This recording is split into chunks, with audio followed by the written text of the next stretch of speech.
మా ఆయన స్కూటీ తోలేడు, పెద్ద బండి తోలేడు, దానికన్నా పెద్ద బండి కూడా తోలేడు. ఇంకేదో బ్యాలెన్స్ ఉండిపోయిందండి తోలడంలో.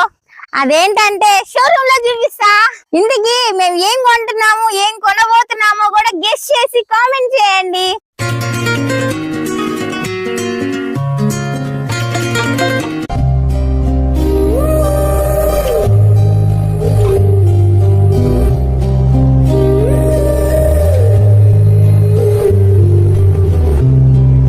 ముందైతే ఒకటి చెప్పండి, మనల్ని ఎవరైనా కావాలని రెచ్చగొడితే మనం రెచ్చిపోవాలా లేక సమయస్ఫూర్తిగా మాట్లాడాలా? నేనైతే రెచ్చిపోయి వాళ్ళ మొహం పగలగొట్టేలాగా మాట్లాడతా. కానీ మా ఆయన నాకు ఒకటే చెప్తాడు, సమాధానం నోటితో చెప్తే కొన్ని నిమిషాలే గుర్తుంటది, అదే సమాధానం సక్సెస్ తో చెప్తే జీవితాంతం మనల్ని చూసినప్పుడల్లా వాళ్ళకి గుర్తొస్తూనే ఉంటది. అవునో కాదో మీరే కామెంట్ చేయండి.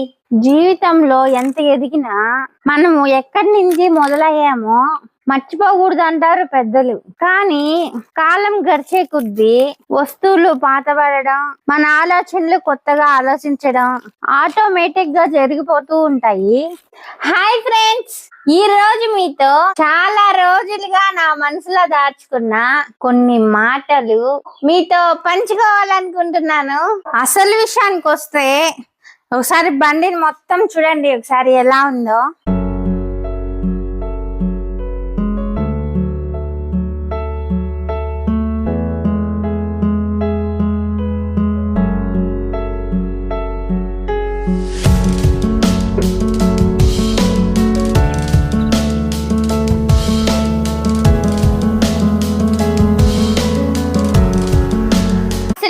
బండి ఇన్ని సంవత్సరాలు ఎందుకు వచ్చిందంటే దీనికి ఉన్న చార్జర్ ని అంత జాగ్రత్తగా చూసుకుంటాడు. ఇంకా బండిని చూసుకోడా, ఈ చార్జర్ ని బ్యాగ్ లో జాగ్రత్తగా పెట్టుకొని ఆ బ్యాగ్ భద్రంగా తీసుకెళ్లి రూమ్ లో పెట్టుకుంటాడు. మళ్ళీ ఎక్కడ పడితే అక్కడ పెట్టడు, ఎవరికి పడితే వాళ్ళకి ఇవ్వడు. ఒకసారి ఏం జరిగిందో చెప్పానా? ఒక రోజు ఒకరు ఈయన చార్జర్ అడిగితే ఈయన ఇవ్వలేదు. అందుకని అప్పటి నుంచి ఇప్పటిదాకా ఈయనతో మాట్లాడటమే మానేశారు. అసలు ఈ మనుషులేంద్రా బాబు ఇలా ఉన్నారా? అడిగితే ఇవ్వకపోయినా, పప్పు అడిగితే ఇవ్వకపోయినా, ఇంకా ఏది అడిగినా మన కాడ ఉందా లేదా వాళ్ళకి అవసరం లే, అడిగినప్పుడు ఇచ్చేయాలంతే. ఎంత కాడికి తీసుకునేదే కాదు, ఇచ్చే మనసు కూడా ఉండాలా. పోనీలే అని ఇచ్చి ఇచ్చి ఇచ్చి ఇటు రోడ్డుని పడ్డాం. ఇది అందరి ఇళ్లలో ఉండేదే. ఇది పక్కన పెట్టేస్తే అసలు వీడియో చేసిందే ఈ బంగారు బుజ్జి తల్లి గురించి మాట్లాడడానికి. మధ్యలో ఈ పెంట విషయాలన్నీ వచ్చేస్తున్నాయి. ఏం చేద్దాం, వాళ్ళు పెట్టిన బాధ అటువంటిది. అట్లండి, ఆ విషయం పక్కన పెట్టేస్తే బండిని మా ఆయన కొన్నప్పుడు నిద్రలేయంగానే చేసే మొట్టమొదటి పని బండి ముందు కూర్చొని నీట్ గా తుడుచుకుంటాడు. కరెక్ట్ గా వారం గడిచింది, మళ్ళీ రోజు మార్చి రోజు తుడవడం మొదలు పెట్టాడు. ఇంకొక వారం గడిచింది, ఈసారి 2 రోజులకు ఒకసారి. ఇలా వారాలు నెలలు గడుస్తూ వచ్చాయా, ఇప్పుడు సంవత్సరాలు అయి కూర్చున్నాయి.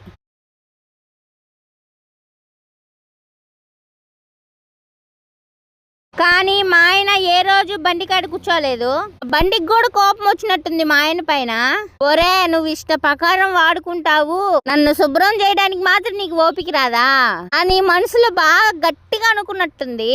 దెబ్బకి బండి పని చేయడమే ఆపేసింది. నాకు డౌట్ వచ్చి కొన్నేళ్ల క్రితం అడిగాను ఆయన్ని, ఏమి ఆ బండి కొన్నప్పుడు ప్రతిరోజు తుడుస్తా ఉండేవాడివి? ఆయన చెప్పిన సమాధానంలో తప్పు లేదనిపించింది నాకు.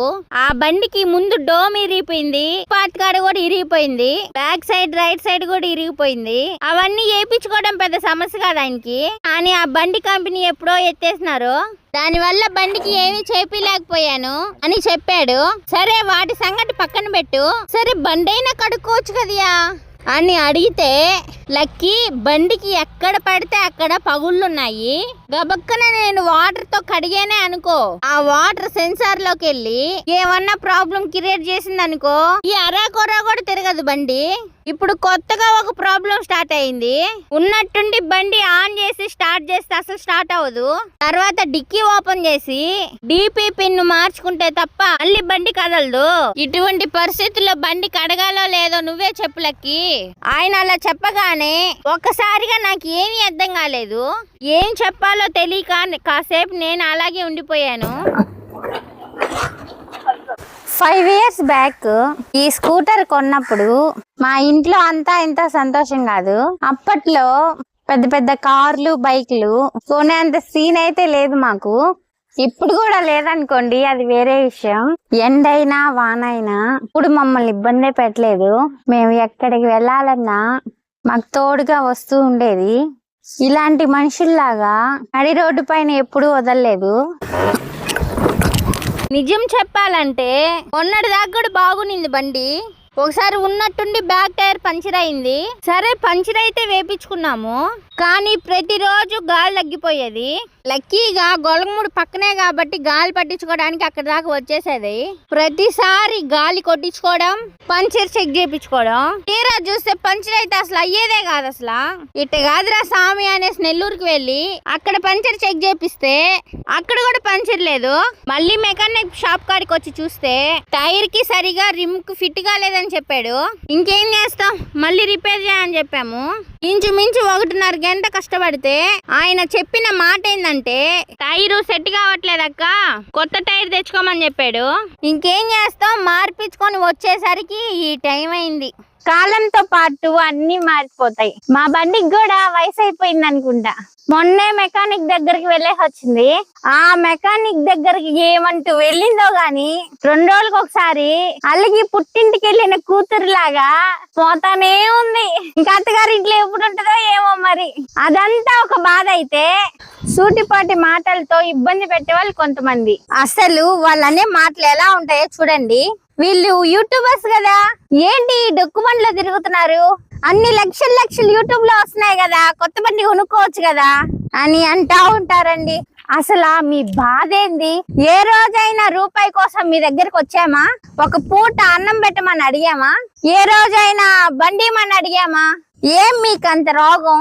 మేము ఏ బండి వాడితే మీకేమి? ఎందుకని ఎవరు ఏ బండి వాడుతున్నారు, ఎక్కడికి పోతున్నారు, ఏం చేస్తున్నారు అని మీ టైం వేస్ట్ చేసుకోకండి. ఎప్పుడు ఒకరిని బాధించే విధంగా మనం మాట్లాడే మాటలు ఉండకూడదు. వీలైతే సహాయం చెయ్యి, అది కూడా లేదా కాముగా ఉండు. అంతేగాని ఎత్తిపోటి మాటలతో బాధ పెట్టద్దు. మీ గుండెల మీద చేసుకొని చెప్పండి, మేము ఏ రోజైనా అలా మాట్లాడుంటామా?